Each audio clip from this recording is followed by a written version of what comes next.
Hello friends, welcome to Akarsha entertainments. నిజం చెప్పాలంటే ఈసారి చాలా గ్యాప్ తీసుకున్నాను. కామన్‌గా ఏవో కొన్ని కంటెంట్స్ పెడుతున్నాను కానీ, 'తులసీదళం' అండ్ 'వెన్నెల్లో ఆడపిల్ల' ఇవి మాత్రం కొంచెం గ్యాపే అయ్యాయి. దానికి కారణం యాజ్ యూజువల్ మీ అందరికీ తెలిసిందే. Little bit of busy because of my other works అనమాట. సో, ఏది ఏమైనా ఈనాటి మన ఎపిసోడ్‌లో మనం వినబోతున్నాం 'యండమూరి వీరేంద్రనాథ్' గారి super hit horror story, horror నవల, మూవీగా గూడా వచ్చి ఎంతో సక్సెస్ అయిన 'తులసీదళం' అనే నవల. సో, ఇప్పటి వరకు ఎక్కడి వరకయిందంటే పాప దాదాపుగా ఎండ్ అయ్యే పరిస్థితికి అంటే లాస్ట్ స్టేజ్‌కి వచ్చేసింది. కాద్ర ఆ పాపని కాష్మోరా అనే క్షుద్ర విద్యను ఉపయోగించి పాపకు చేతబడి చేసి చాలా దారుణంగా హింసిస్తూ చివరి దశకు చేరుకునే పరిస్థితికి తీసుకొస్తాడు. ఆ అమ్మాయి పాపం ఇప్పుడు కంప్లీట్‌గా బెడ్ పైనే ఉండిపోయేలా అయిపోయింది. అస్థి పంజరంలాగా అయిపోయింది. ఆమె తల్లి శారద పాపను చూసుకొని ఏమీ చేయలేక బాధపడుతూ ఉంటుంది, ఏడుస్తూ ఉంటుంది. అయితే ప్రొఫెసర్ జయదేవ్‌ని పాపని కాపాడమని చెప్పి అడిగి ఇంటికి తీసుకొస్తుంది. ఇక ఆ తర్వాత ఏమైందో చూద్దాం. లాస్ట్ ఎపిసోడ్‌లో అయితే శారద పాపకి మాట పడిపోయేసరికి శారదకి ఫిట్స్ వచ్చి కింద పడిపోతుంది.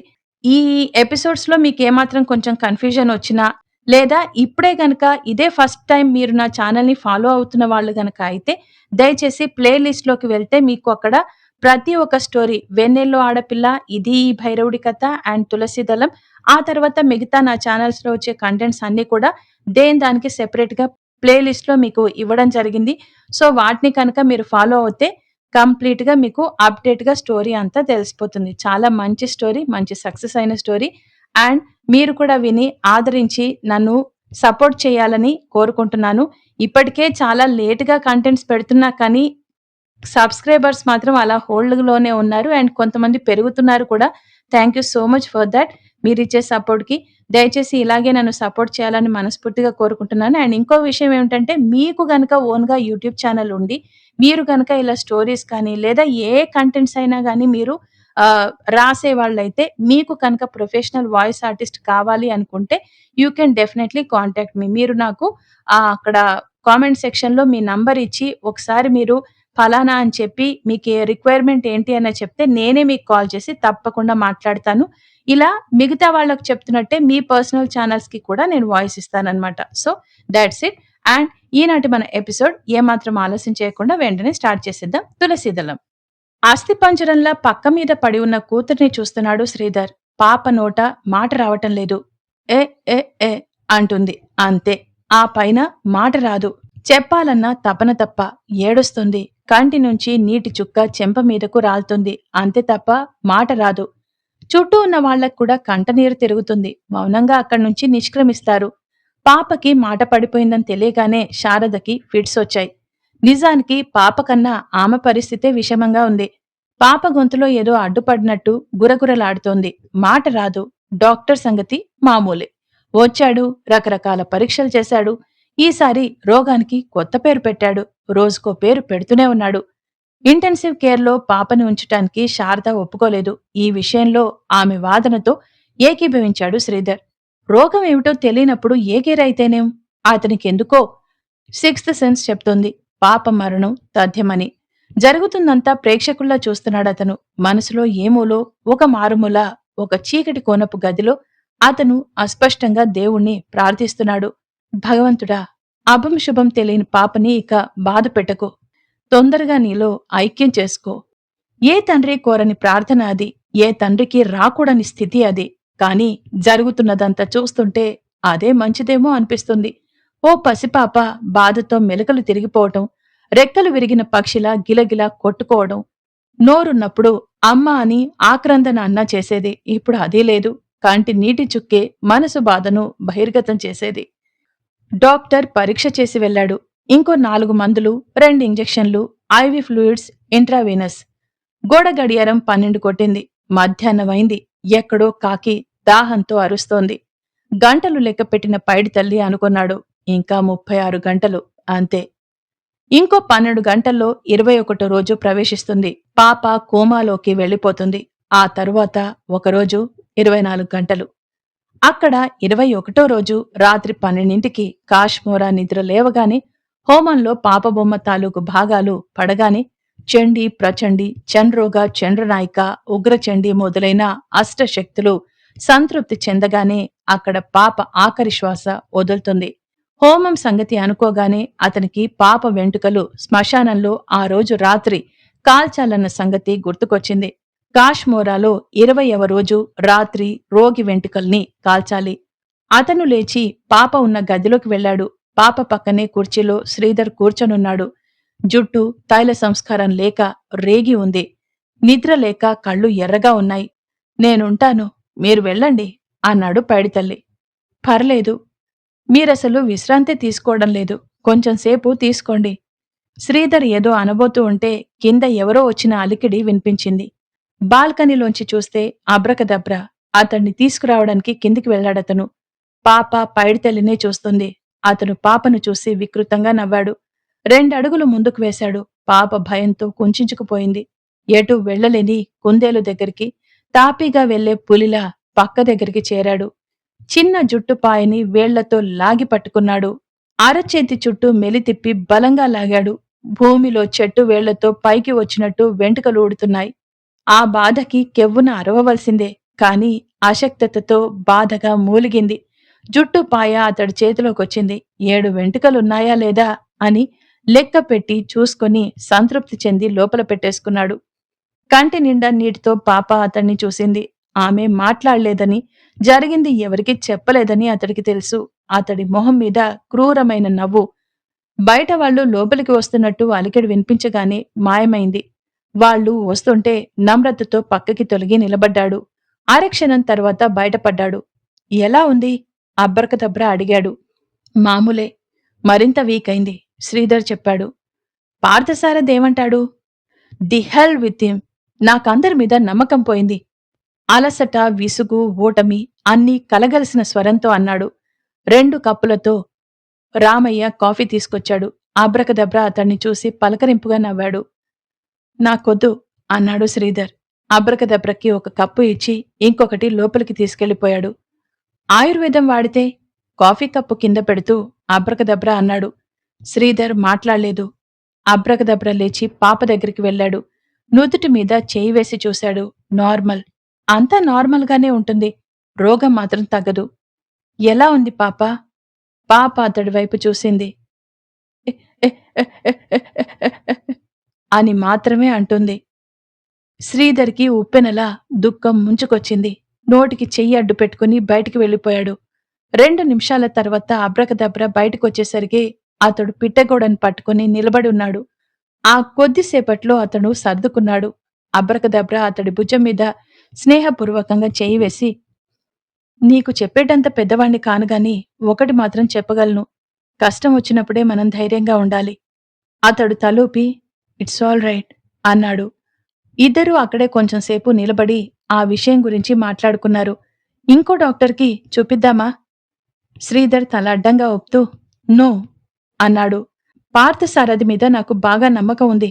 అదిగాక ఇంకో 2 డాక్టర్లని తనే తీసుకొచ్చాడు కూడా. అబ్రకదబ్ర మాట్లాడలేదు. ఇద్దరూ మెట్లు దిగి కిందికి వస్తుంటే అతను మళ్ళీ అన్నాడు. పోనీ నేచర్ క్యూర్ హాస్పిటల్లో చేర్పిస్తే? ఏమని చేర్పిస్తాం? అన్నాడు శ్రీధర్. అసలు రోగం ఏమిటో తెలీదు. వచ్చిన రోగం రావటం లేదు. రోజుకో కంప్లైంట్. 20 రోజుల నుంచి రోజుకో రోగం. అబ్రకదబ్ర మెదడులో ఏదో మెరిసినట్టయింది. మెట్లు దిగుతున్న వాడల్లా చటుక్కున ఆగిపోయాడు.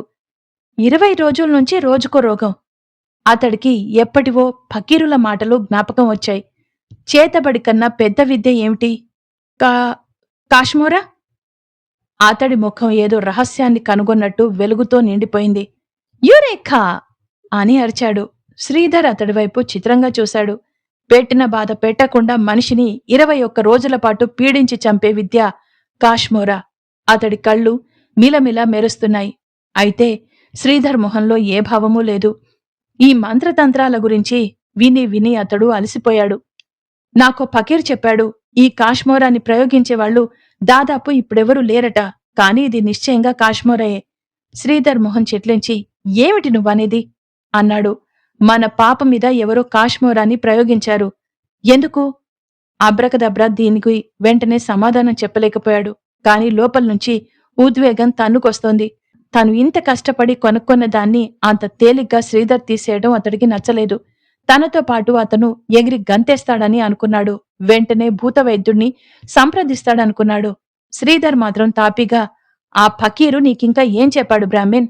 అని అడిగాడు. అతడు ఆ మాత్రం ఇంట్రెస్ట్ చూపించడం చూసి బ్రాహ్మిన్ ఉత్సాహంగా ముందుకు వంగి, 1000 సంవత్సరాల క్రితం కొంతమంది ఈ విద్యని ఉపయోగించి ప్రత్యర్థుల్ని చంపేవారట. ఆ ఫకీరు నాకు నేర్పుతానన్నాడు. పెట్రోల్లో చేయి ముంచి దానిమీద అగ్గిపుల్ల వెలిగిస్తే చెప్పపోతున్నవాడల్లా ఆగాడు. అంత విషాదంలోనూ శ్రీధర్ నవ్వాడు. అబ్రకదబ్ర నాలిక కరుచుకొని, "చేయి కాల్చుకోవటం అదంతా వేరే సంగతనుకో, కాశ్మోరాలో" అంటూ ఏదో చెప్పబోయాడు. బ్రాహ్మిన్ ఆపు చేశాడతన్ని. "దయచేసి నువ్వింకేమీ చెప్పకు. ఇలాంటి విషయాలన్నీ మీ ఆవిడైతే ఇంట్రెస్టింగ్గా వింటుందని నా ఉద్దేశం. నువ్వెళ్ళి అక్కడ చెప్తే బాగుంటుంది." అతడి ముఖం ఎర్రబడింది. "సర్లే అయితే, ఇక ఆ విషయం వదిలిపెట్టు" అన్నాడు. "నేను కోరేది అదే" అన్నాడు శ్రీధర్. "నేను వెళ్ళొస్తాను." శ్రీధర్ అతడికి దగ్గరగా వెళ్లి భుజం మీద చేయి వేశాడు. "బ్రాహ్మిన్, మా మీద మీరందరూ చూపిస్తున్న అభిమానానికి నా కృతజ్ఞతలు మాటల్లో చెప్పుకోలేను. కాని మా స్థితి కూడా అర్థం చేసుకో. నా తరపు నుంచి ఏదైనా తప్పుంటే క్షమించు." ఆ మాటల్లోని ఆప్యాయతకి కదిలిపోయాడు బ్రాహ్మిన్. "సారీ శ్రీధర్, నేనే ఈ అర్థం లేని భూతాల గురించి దయ్యాల గురించి మాట్లాడి మిమ్మల్ని మరింత బాధపెడుతున్నాను" అన్నాడు. "ఇంకీ విషయం మర్చిపోదాం. నేను అదే చెప్దామనుకుంటున్నాను. Good night Brahmin." "Good night." Shake hand ఇచ్చి వెనుతిరిగాడు బ్రాహ్మిన్. శ్రీధర్ లోపలికి వెళ్ళిపోయాడు. అబ్రకదబ్రా తల తిప్పి చూశాడు. ఏదో చెప్పాలన్న ఆతృతతో తన వైపే చూస్తున్న రామయ్య కనిపించాడు. "సాయంత్రం 6 అయింది. ఇంకా 6 గంటలు" అన్నాడు పైడితల్లి. "ఇంకా 6 గంటలలో పాప కోమాలోకి వెళ్ళిపోతుంది. ఆ తరువాత 24 గంటలు." ఇద్దరూ గుంభనంగా నవ్వుకున్నారు. "అర్ధరాత్రి వరకు మెలకువగా ఉండే శ్రమ కూడా తప్పుతుంది. 12 వరకు ప్రతిరోజు మెలకువగా ఉండలేక చచ్చాను బాబు" సరస్వతి అన్నాడు. పైడితల్లి లేచాడు. "మరి నేను వెళ్ళొస్తాను. వీటిని శ్మశానంలో కాల్చాలి" అంటూ వెంట్రుకలు పట్టుకుని లేచాడు. "మనం రేపొద్దున ఆ ఇల్లు ఖాళీ చేయొచ్చా? ఇలా వెంటనే ఖాళీ చేస్తే అనుమానం రావచ్చు. పెద్ద కర్మ వరకు ఉందాం" నవ్వాడు. పైడితల్లి వెళ్ళాక తలుపు దగ్గరగా వేసి గోడకి ఆనుకొని కూర్చున్నాడు సరస్వతి. చూపుడు వేలు పైకెత్తి చూస్తున్నాడు. సూది గుచ్చి గుచ్చి తూట్లు పడింది. ఇంకెంత, ఒకరోజేగా అనుకున్నాడు. "మీతో కొంచెం మాట్లాడాలి బాబుగారు. ఇప్పుడు కుదురుతుందా?" అని రామయ్య అబ్రకదబ్రని అడుగుతున్న సమయానికి జయదేవ్ కారు ఆ ఇంటిని చేరుకుంది. అయితే వాళ్ళిద్దరూ అతన్ని పట్టించుకోలేదు. జయదేవ్ లోపలికి వెళ్లాడు. శ్రీధర్ ఆ సమయానికి ఆస్పత్రిలో ఉన్నాడు. పాపకి 3 చోట్ల ఎక్స్రే తీశారు. విభ్రాంతి కలిగించే విషయం ఏమిటంటే పాప గొంతు అడుగు భాగాన ఉన్న బంతిలాంటి పదార్థం ఎక్స్రేలో బయటపడింది.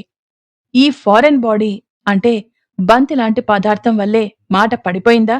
శ్రీధర్ పార్థసారథిని అడిగాడు. పార్థసారథి జవాబు చెప్పలేదు. ఇది అతనికి తెలుసు కాని అది చెప్పి మరోసారి తేలికావడం లేదు. ఇప్పటికే ఓటమి చివరి అంచున ఉన్నాడతను. పాప కంఠం ఉబ్బిలేదు. మామూలుగానే ఉంది. మాట మాత్రం రావడం లేదు. ప్రొఫెసర్ పాపవైపు జాలిగా చూసి తల పంకించాడు.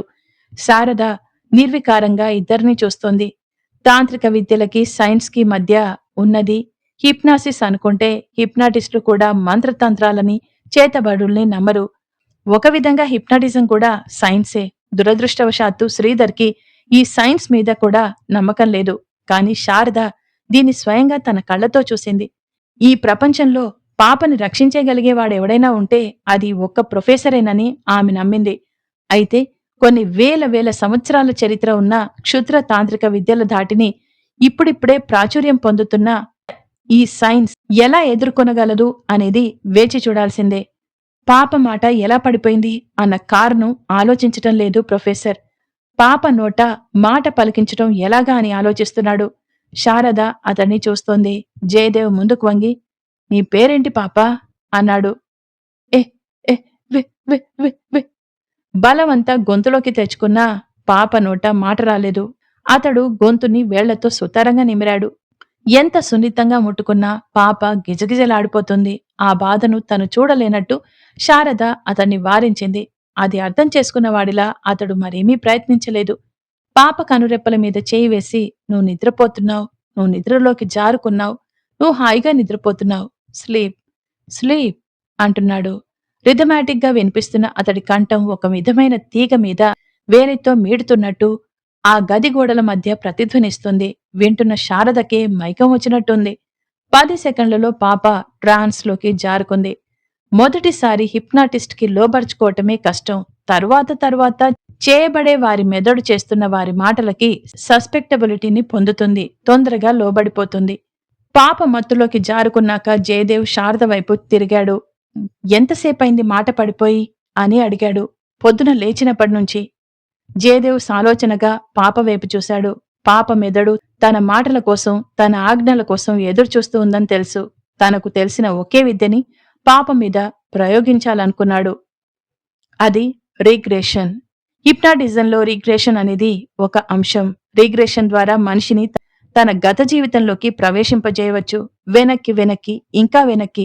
ఇలా గతంలోకి తీసుకెళ్లి 50 ఏళ్ల వృద్ధుణ్ణి 7 ఏళ్ల కుర్రాడిగా చేసి గోలీలాడించవచ్చు. చిన్నతనంలో అతడు మర్చిపోయిన ఎన్నో విషయాలని అతడి ద్వారానే వినవచ్చు. అయితే ఈ రీగ్రెషన్ ద్వారా వెనక్కి తీసుకువెళ్లి 50 ఏళ్ల వాడిని 5 ఏళ్ల వాడిగా చేసి, ఇంకో సంవత్సరం వెనక్కి తీసుకెళ్లి 4 ఏళ్ల వాడిగా చేసి, తరువాత 3 ఏళ్లు, 2 ఏళ్లు, 1 ఏడు తల్లి కడుపులో పించడం, తల్లి కడుపులో పిండం, అంతే. అంతవరకు మాత్రమే చేయగలరు హిప్నాటిస్ట్. ఇంకా వెనక్కి వెళ్ళగలితే రీఇన్కార్నేషన్ అంటే గత జన్మ.